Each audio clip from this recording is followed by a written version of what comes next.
안녕하세요, 여러분. 이거 원순이원 여기야. 이거 비디오에서 나는 너를 말해 한국어 공부의 방법. And I'm extremely sorry, especially for the very last phrase. I've been composing these phrases on my own for about, I don't know, probably for about an hour just before starting recording this video.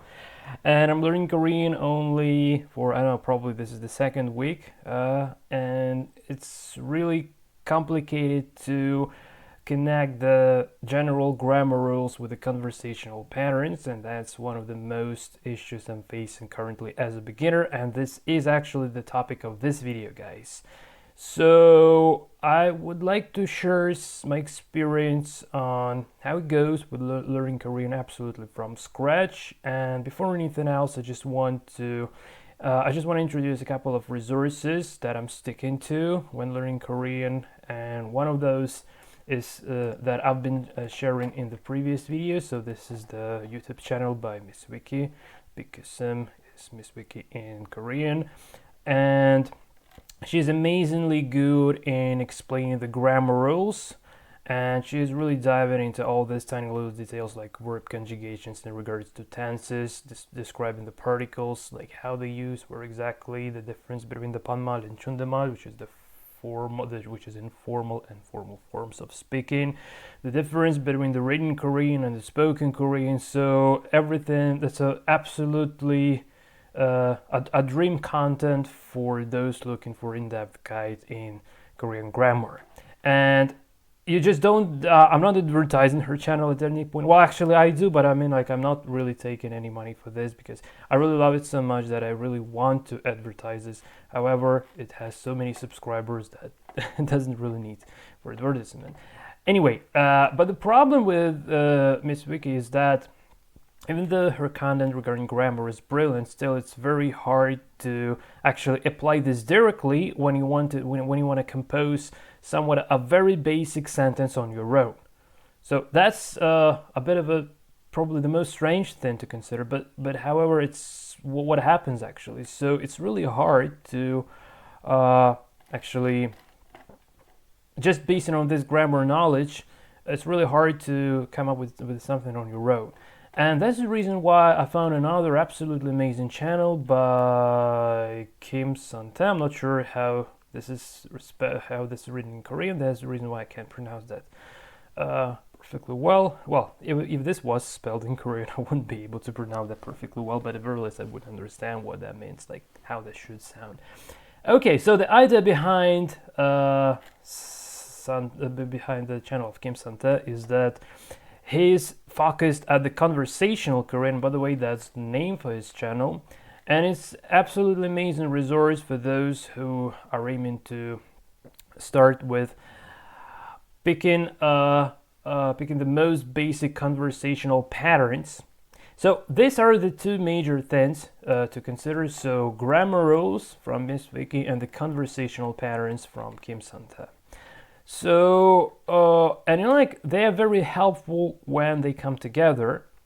Well, at least in my experience. Also, Kim Sante goes for creating your own vocabulary lists and actually splitting them by the weeks, which is absolutely helpful. This is very helpful because with Miss Vicky just says, she names the verbs and the nouns and the adverbs, the adjectives that she's using in her videos, but it's incredibly hard to memorize them for some point. While Kim Sante does like use a single verb or a single noun or whatever, and then he just repeats this number of times, like really numerous times, and eventually it gets really natural.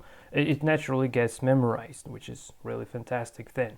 And this is very interesting that when you see some conversational patterns, you then do realize what kind of grammar rules you do kind of realize the underlying grammar rules behind these conversational patterns.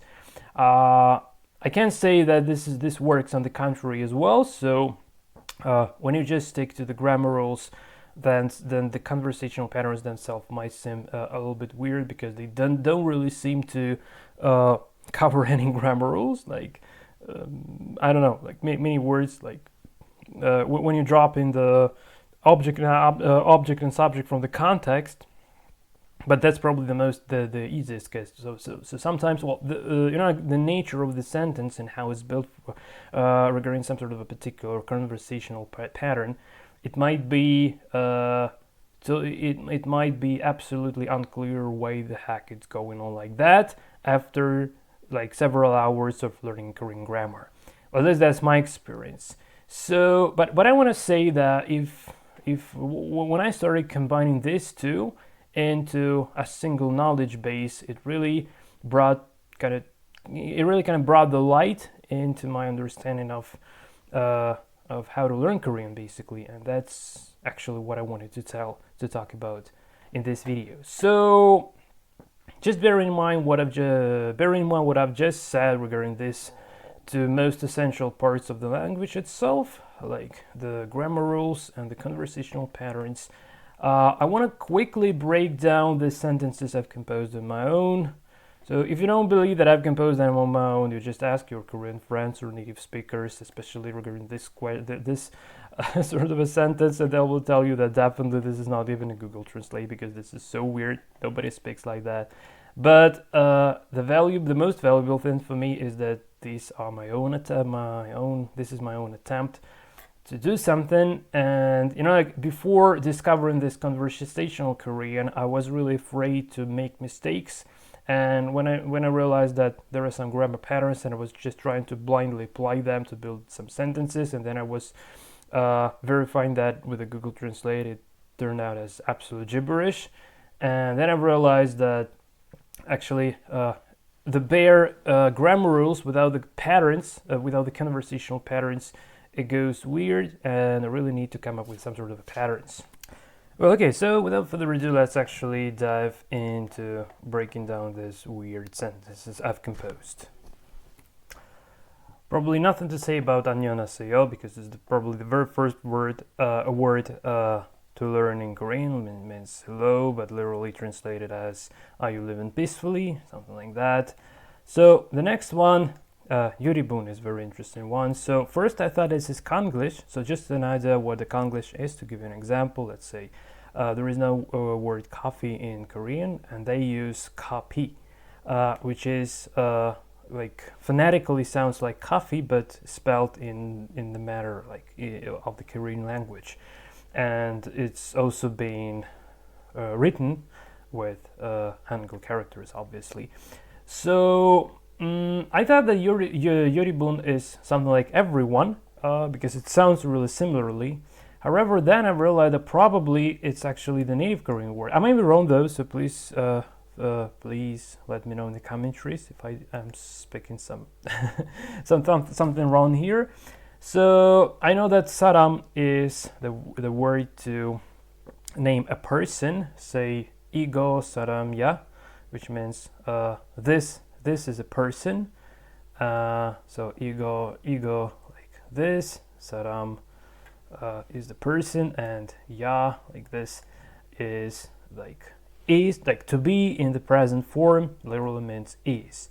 So 이거 사람이야, so this is the person, but this is the random person, like random person from internet, like some person, whatever person, you don't care about him or her. But bun is more respectful way. So if you say 이거 bun야, this means like this is the person that you really want to show the respect to. And that's why I think that this bun actually should mean that sort of a kind of person. And I think that this yoribun, like everyone, like everybody, means like referring to many people you're talking to with a respect. So not just for random people on the internet, but like some like people you really care about, like say your subscribers, for instance, and you really want to show the respect to those people. So that's how I understand this yoribun. Well, this one is already getting interesting because again, this is the standard stuff. So this is the greeting I took from Kim Santa. That's the way how he greets his subscribers. He says just 안녕하세요, yoribun, and that's it. And actually, this starting from here, my weird Komakikin stuff begins. So without further ado, let's go. So ego, like this. This is something that I've taken. This is one of the major conversation, part of the major amount of conversational patterns I took from Kim Santa. So he uses this really really a lot in his lesson, like this one, like this is that, and so on and so on. So he used this ego, like ego jigya, this is a book, ego banana ya, this is the banana, and so on and so on. So really lots of things. If I could reference, I'm gonna just want to quickly look. I'm sorry, somewhere in my pocket. Yeah, I've been visiting my dad yesterday, and I took these notebooks when I was going in the like public transport. I was reading this just to memorize the patterns, so not to waste time. Hold on, guys. Just want to quickly. Yeah, here it is. Here are my notes from conversational Korean. So just to give you an idea, I just want to find the part with this ego, just to give you an idea, where did I take this from? Okay. Yeah, like this one. Yeah, ego 좋아해. Do you like this? This is really interesting. Like this one. ego 좋아해. This one. Can you see this? Probably you don't. Yeah. ego 좋아해. Well, this one is especially interesting because 좋아해 means like to like, or I mean like 좋아하다 means to like. This is the base dictionary form and also the written form, if I'm not mistaken. Yeah, and 좋아해 is the present form after the present tense verb conjugation. So ego 좋아해 means like, do you like this? Which again, like it doesn't really feel like something that I've learned about the grammar from Miss Vicky. However, this seems to be very used. And yeah, I really had tones of this ego examples, when actually go is not essential. Okay, this is it. Ego, this thin, this one. So probably only e would be enough. So ego go might be a little bit of redundancy here. So yeah, but anyway, yeah, I should have prepared better for this. I don't know. This is just something that stuck in my head for some reason. Okay. Anyway, let's go. So ego 원순위원. So 원순위원. What I mean by saying this means like monkey kin. So 원순 is a monkey. 원순위 is, so e is a particle, like subject marking particle. One means kin. And you might see that I'm not using particle after a kin. And also this was a very big surprise to me that in conversational Korean you might be dropping particles. So you just can imagine my feelings when I've been watching, like I've been working on particles, say for like from 2 to 3 hours, trying to memorize every single particle, why is that needed for, and how to use that. Like topic marking, object marking particles, and then I see like the conversational part, and they just drop particles at all, and I say like, oh my god, what the heck is going on here? So that was a bit of a surprise, to be honest. But anyway, so 원순위 is like a monkey so e is a particle, and one means I can't pronounce this correctly. When I say one, Google thinks that I'm saying one in English. So yeah, it's a bit of a tricky to pronounce properly. 여기 means here, and ya is again like the present form of the verb to be. So this means like this one, this thing, this one makikin. Sorry, this one makikin is I didn't say makikin. Well, my nickname is makikin, but code. There is no word code in English, so we need to use the Konglish word that sounds something like kodu. But just forget that, it's just too complicated. You know, like speaking Konglish words is even more complicated than the native Korean ones, because yeah, that you might say you might mean something, and Google Translate recognizes totally different things. So I just limited myself like 이거 원순위원 여기야. So 여기 means here, and ya, again, like the present form of the verb to be. So code monkey kin is here, and yeah, actually translate like this is the code monkey, this is the monkey kin here, which is, well, more or less just fine, I hope. And starting from this sentence goes absolutely weird. So I I don't encourage you to say like that. So this is full of mistakes, and you really shouldn't be doing this. But my strong belief is that instead of doing nothing in a hope to be perfect one day, it's better to go for lots of mistakes and then just fixing them along the way, because in that case you at least practice, and practice is the key to success. So that's the reason why I prefer to make many mistakes and then later on getting them fixed, instead of not doing anything and hoping to be perfect one day. So the same pattern again. So we say like 이거 video에서. So video is another example of Konglish. So video means video. So very simple. That's where there is no V letter in Korean. That's why they use B. Let's say when they say JavaScript, they say something like JavaScript. I don't know, but Java is Jabba, like Jabba from Star Wars. Yeah, that's really fun to hear, to be honest. But anyway, so 이거 비디오에서. So 에서 means like in or at. So this is the particle. So this means like in this video, at this video. Well, actually, probably in this video. To be, yeah, so probably this more like means in this video. So when I want to say like in this, so something that regards to this video, so this 에서 is added. So I say like 이거 비디오에서, so in this video. And then I'm sorry, so I say like 나는 너를 말해. So I and the topic marker and you, this is all, I'm sorry, oh my god, what have I done? This is all panmal, so informal form, not a chundemal, not a polite form. Just like if you're talking to a friend, so this can be used if you're talking to someone that is older than you, or like someone you want to show the respect to. So just a very informal form. So I say like I and topic marking, or in this case, this might be treated as the subject marking particle. Then no means you. This is the object marking particle, and then 말해 is the present form of the verb 말하다, which means to talk. So I tell you, this is something I wanted to tell. That's something I wanted to say. So if I say like 나는 너를 말해, so like I tell you, I'm not sure if Google will translate this the same way. Let's actually try to give it a try. I want you. No, I'm sorry. I didn't mean that. Yeah, I just lost this word.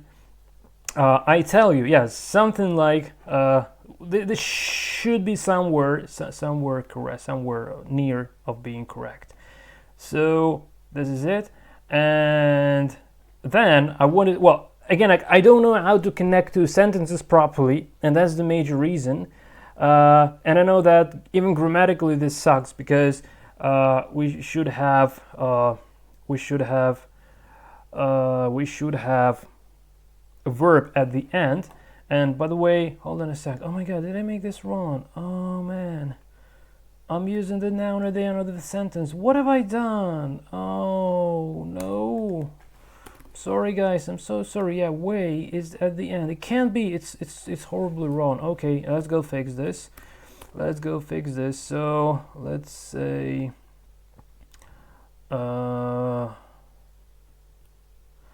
so 한국어 means Korean, like Korean language, and gunpue is the present form of gun부하다, which means to study. So Korean study. So way Korean study. So this should be probably like this. Okay, let's try to read this again. So 이거 비디오에서 나는 너를 말해. 반밥 한국어 공부해. Yeah, at least grammatically it should be more or less just fine. Yeah, so I need to end with a verb. That's the absolutely essential thing. Yeah, that should be. So this is like the way. Bop. This is the way, and this is not the Mandalorian TV series. This is just the word way. So like the way to learn, the way to study Korean. So like what I meant, like I as a subject wanna tell you as the object the way of how to study Korean. That was something that is in my head. So yeah, how could I put this? How could I put this way at the end of the sentence? My bad, guys. I'm so sorry for that. Well, obviously we should end with a verb. Yeah. I know probably when I learn how to connect sentences, in that case, well, maybe there are some different rules. I'm not aware of them at the moment, but yeah, that's just the way to go. So the idea is that I had this. I just know a few words like this one. Then I know obviously like I, you, and I know the verbs to say 말하다 and 말하다, and which turns to 말해. And I know there's 공부하다, which is study, which turns to 공부해 when we're talking in present tense. 한국어 is Korean language. It's another word that I do know. I googled for this, so the way to learn, and yeah, this one was covered already. So this is what we have basically, and yeah. Okay, and probably I would like to show one more little sentence.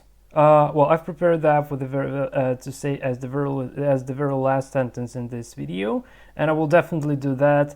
But yeah, probably as far as we're not finishing this yet, I just want to try my best and try to pronounce this, and hopefully the Google Translate would recognize this. So what I want to say is, thanks for liking the video.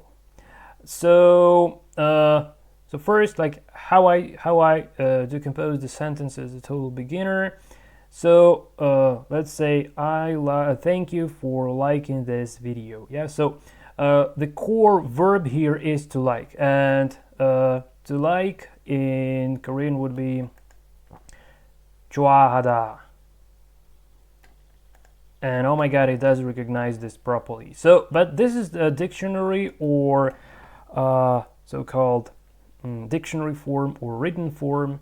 We need to change this to the present tense. So this would be 좋아해. Yeah. Also means I like you, by the way. Like 사랑해 means I love you. Like 좋아해 means I like you. But this kind of like drop in the context, so this would be like no 좋아해, like I like you, or even better like 나는 너를 좋아해, like I like you as well. But it's not the case really. So the next thing I want to say is the video, so video, and so this video would be 이거 video. I'm not sure, so I don't even need this as so particle because I'm not saying in the video, I just say thanks. Oh my god. Oh man, I forgot what. Thanks. Okay, so let me just say this sentence and then we'll see. Yeah, when I was preparing for this video, I thought I did think about everything. It seems like I didn't really. Okay, so 이거 비디오 좋아해 감사합니다. Well, almost. So 이거 video, not media. Yeah, it's translates as media. So I actually meant like this. So video. For liking this video. Yeah, this should be just kind of it. Yeah, I'm not using is so because it's not about liking something in this video. However, it might be tricky to know how it would translate this as so. Oh, if I only could remember how that is spelled. So.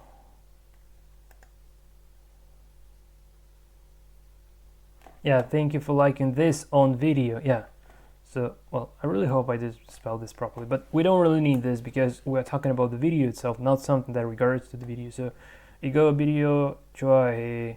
감사합니다. And again, like, here is another question that I have. So, like, 감사합니다 means like thank you, and this kind of, this should be like, the end of the sentence if this is the verb.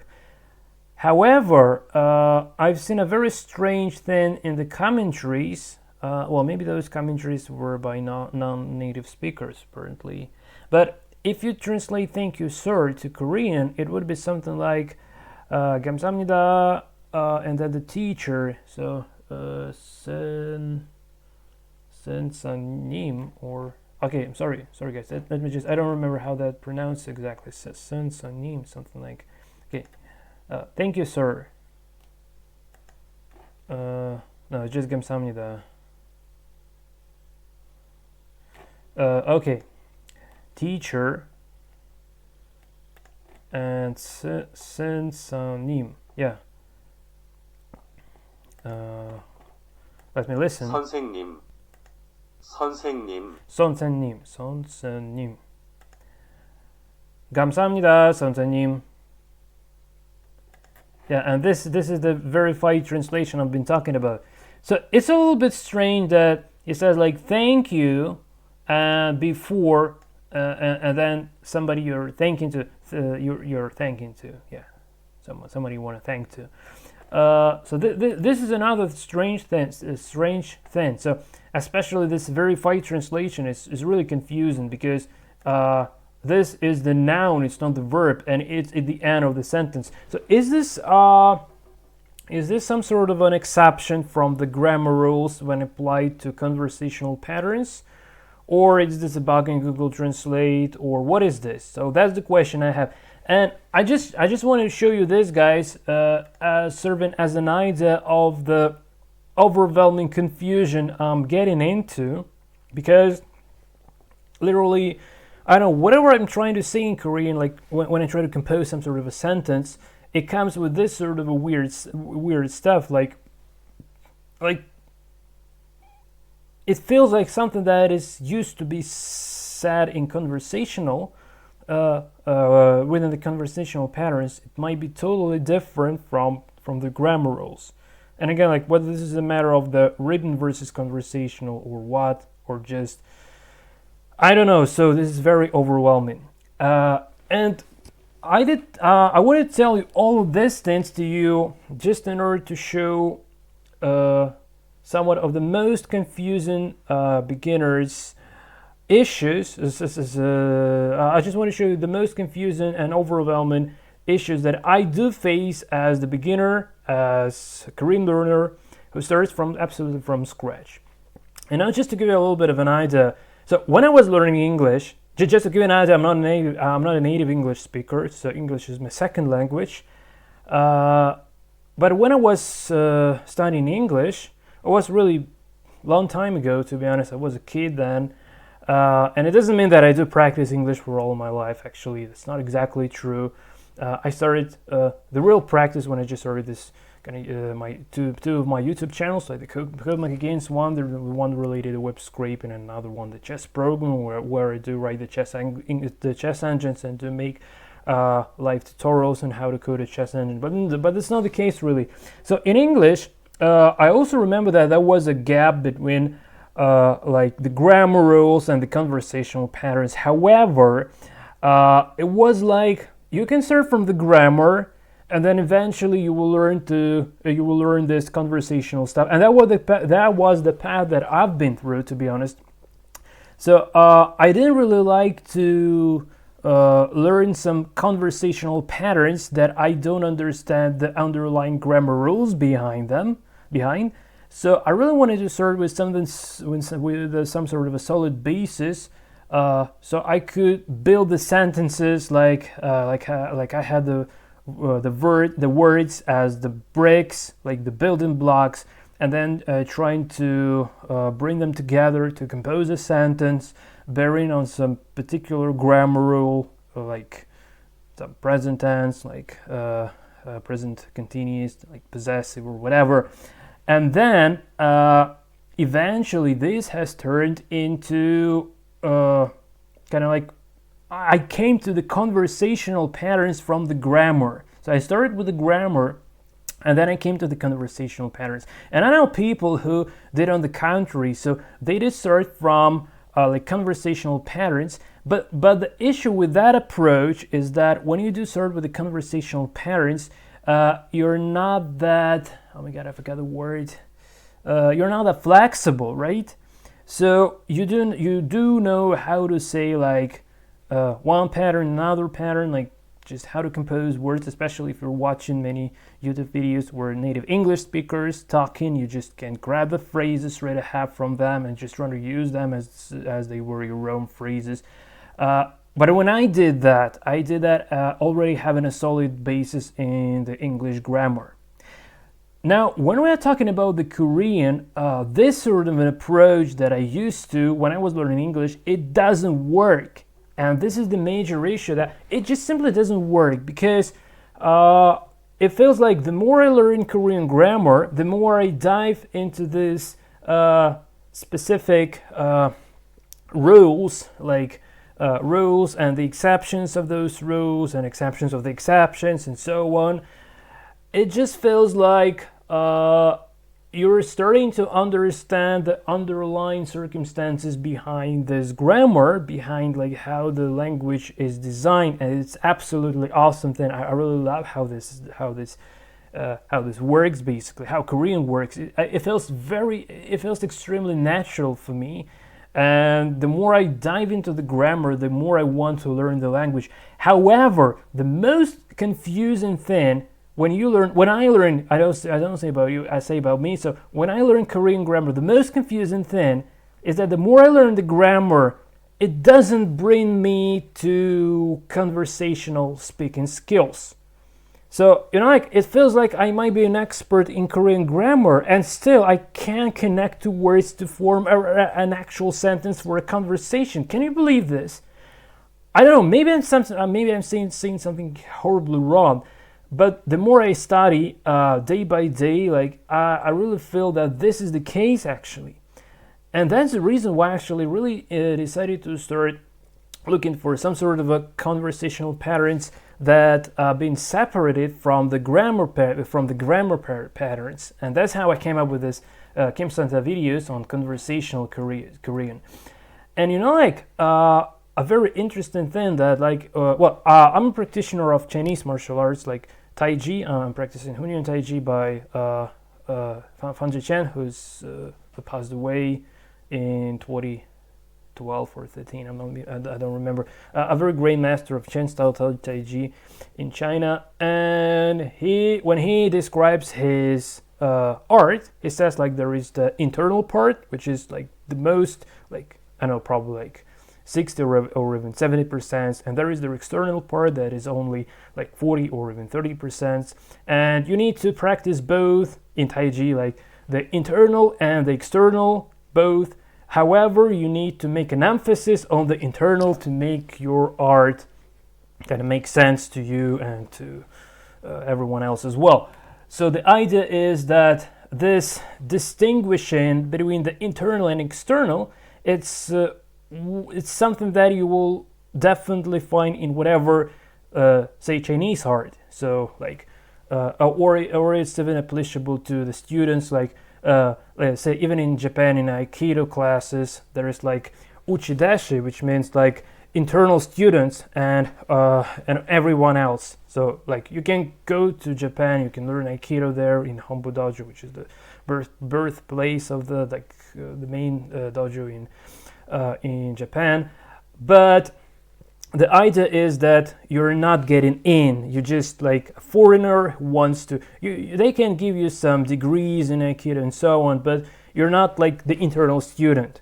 And for Eastern people, it's absolutely essential.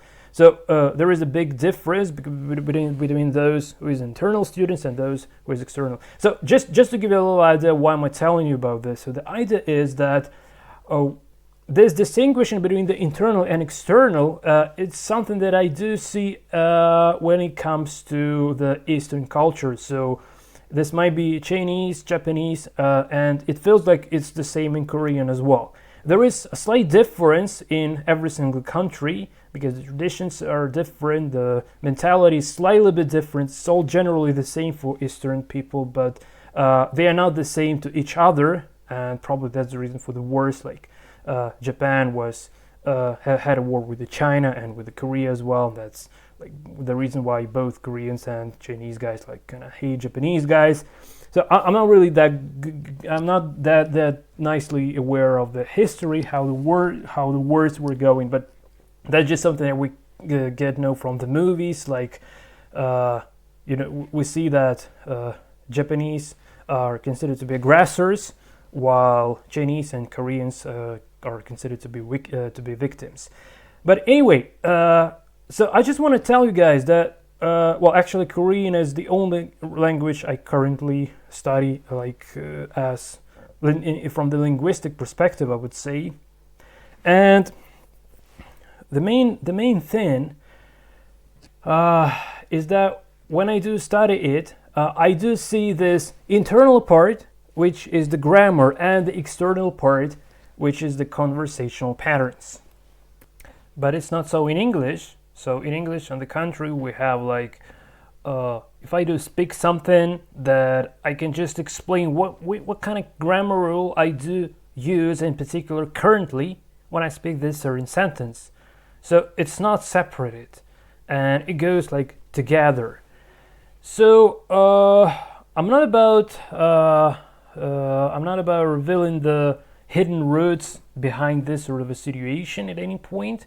I just want to emphasize that bearing in mind this fact that in Korean there's kind of two worlds, like the grammar and the conversational patterns, they just can't be ignored. And I think that I've been watching the videos like how long does it take to learn English, to learn somewhat other language, and also I've been watching videos like how long does it take to learn Korean. And the most amazing thing that I'm not sure about the other languages, but regarding the Korean, something like starting from 2 months to be able to talk to Koreans, to native speakers in Korea, in case if you study really hard, and only 2 months, and you can already talk about some very basic kind of like topics, starting from 2 months and up to 5 years. So so it takes, well, maybe 2 months is just a very unique case. So, but let's say already starting from the half a year. So I don't remember where did I take this. Somewhere on YouTube recently. Just YouTube gives you all of this stuff. So I just saw a video like it goes like half a year, and the guy talks in Korean to Koreans in Korea about some, like, I don't know, buy something in the market, go into the restaurant, trying to order some dishes, I don't know, some very basic stuff, but he already talks. He's kind of maybe not really that fluent, but actually perfectly concise and understandable by the native speakers, starting from the half a year, like 6 months, and up to 5 years, okay? So like 5-6 months or 5-6 years. Can you believe this? So where is this horrible gap, a base gap, comes from? And well, they say like, well, some people learning faster, some people learning slower. But I've realized that, let's say if you do the grammar only, even after say 3 years, you might be an expert in Korean grammar. However, it won't really help you to actually talk in Korean. And it's not even the matter of not having the enough vocabulary. So you can memorize really like, I don't know, 1,000, 2,000, 3,000 words and know all the grammar rules. And this won't be enough to compose sentences that would sound naturally for native speakers. Can you believe this? For me personally, this is absolutely confusing thing. Probably the most confusing thing ever regarding the languages in general. And on the contrary, if you don't know much about the grammar, and even if you don't know that many words, but you know just the words that you need to for your daily conversations, and you just know these conversational patterns, and you can learn them quite pretty quickly, and you can even be fluent in them. Because I'm not sure at this particular moment, but I really feel that being fluent in Korean is more like what's the problem of being fluent in English? So in order to be fluent in English, you need to take really numerous grammar rules, unite them into one, and let's say you take many different sentences. Every sentence might be in a slightly different tense, and then you bring this all together, and you really need to know tons of things to be fluent in English, because being fluent in English means to use the vast majority of the language's constructs maybe into a single thing, and this is your fluency. So the flow is very like I don't know how to call that in English, sorry guys. So you really need lots of things to be fluent in English. However, it feels like, again, I might be horribly wrong, but it feels like that in Korean the major problem with the fluency is not the matter of knowledge, but more like the matter of pronunciation. Because in Korean it's really hard, because for English speaking people and for like Western people, it's really hard to pronounce all these tiny little differences. So just to avoid weird situation, like when you meant to say something like "give me some salt, please," while on the real deal you said something like "get the hell out of here." So just to avoid that fun situations, which might not be that fun really, in case if you're talking to someone you really care about. So yeah, that might be the major problem. And again, like the practice will reveal this stuff. But anyway, just to summarize what I've said so far in this video, I believe that exactly developing two things, like two most essential parts of the language, like the grammar and the conversational patterns, simultaneously would probably bring the most natural path of learning the language. So when you can do both things, like you can talk and you can compose some conversational sentences, and on the other hand you would be able to understand the underlying grammar behind them.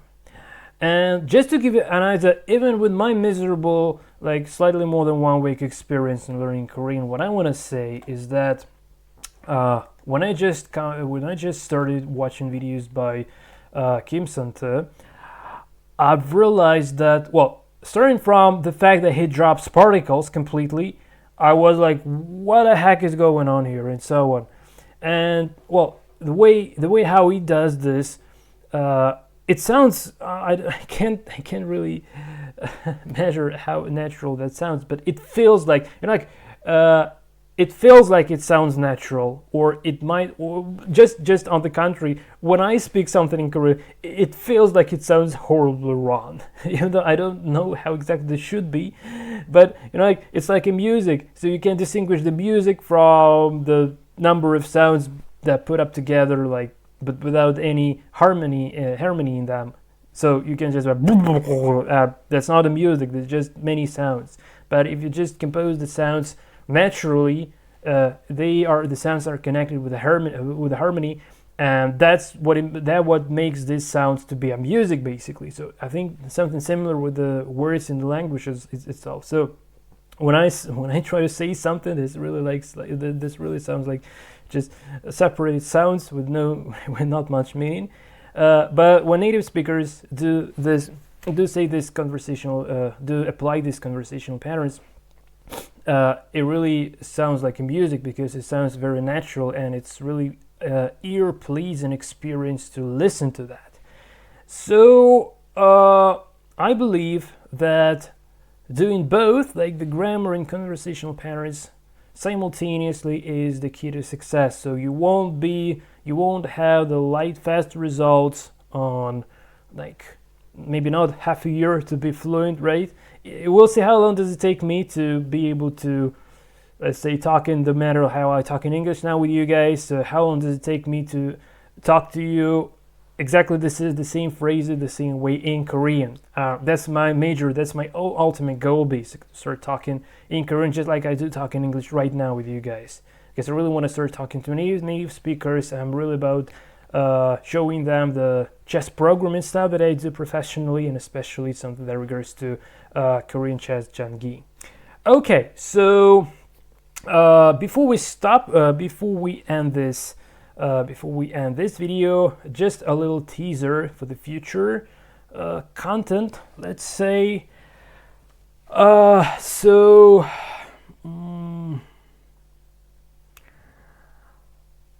are really lots of, I don't know whether it's a good idea to call it courses. Let's call them courses. They're not courses really, but let's just call them courses just to summarize them slightly a little bit. So let's say there are many courses, Korean courses, that bring some grammar rules and conversational patterns and the vocabulary into a single unit, let's say, yeah?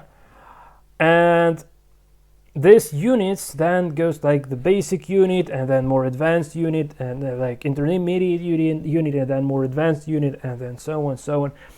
So every single teacher I see, like among the native speakers on YouTube, they have their own kind of like scenarios for this stuff. I really like those presented by Kim Sante. They're very awesome. But I really feel like none of the existing one really fits my needs, I would say. So I've realized that as the beginner, as the self-learner, it's absolutely essential to start composing my own grammar plus conversational patterns plus vocabulary units, starting from the most basic level and then climbing up to this tree of Korean language knowledge, words, sentences, phrases, etc. So I think that is something that I will start doing next on this channel. So I'm thinking about composing this kind of units first, and that takes the major time basically. And then I will see how many things I would be able to say and to write in Korean. And again, like, I would be using Google Translate to verify my pronunciation. Might be not the best everything. So if you know some better service, please let me know in the commentaries. So I also would be typing these words using again like the Google Translate keyboard, because I don't have Hangul characters on my laptop. Obviously, it would be strange to say at least. So I wish my Russian characters were replaced with Hangul characters. That would be way more useful, because I almost don't type in Russian at all. Yeah, that's my native language, by the way. I'm not proud of that at any point, but unfortunately, that's how it goes. So, yeah, what else? And I think that probably the particular units that I would be using for my own self won't be really that helpful for others, because from now on I strongly believe that everyone probably should come up with some sort of their own like learning program. But actually the way of how to come up with this sort of a unit, bringing all this stuff together, might be really helpful for beginners. Because again, like you just imagine that if you ask me how to learn English from scratch, that would be probably the most difficult question for me, because, you know, like if we talk about the English, I just can say that there were two parts in my learning. So the first part, when I didn't think in English, and then when I just started thinking in English. And I would need to say that when I started thinking in English, I forgot about the grammar rules and I forgot everything what I learned so far. And that was a completely new branch of learning, completely new. That was completely new. That was something absolutely outstanding, because everything I did before I started thinking in English wasn't really related to English that much, apart from, I don't know, letters, apparently, words at some point. So memorizing these rules wasn't really helpful. So it's tricky, but I think I can teach English, because I don't know, I just it's so natural to me now. For me now, I still learning, obviously, by listening to native speakers. I'm trying to, so literally like probably 90% of the content that comes inside, that comes to me from the outside, is in English. Obviously, I don't watch Russian YouTube. Maybe just 1 or 2 videos in a month. I don't know. So mostly not. So I'm watching only the English content, and I'm trying to watch the Korean content as well. But in Korean it's different, because I'm just starting on my own, and I don't really yet have that experience, and that's why this might be so interesting to follow, like from absolute beginner level, from the level of the absolute beginner, and climbing up and up and up, and hopefully get into the fluency one day. So that's my ultimate goal, as I've been mentioning before. So this is it from my side, guys, and I've already completely forgot the Korean phrase that I wanted to say. So I wanted to say thanks for liking the video. So 이거 비디오 좋아해 감사합니다. 안녕.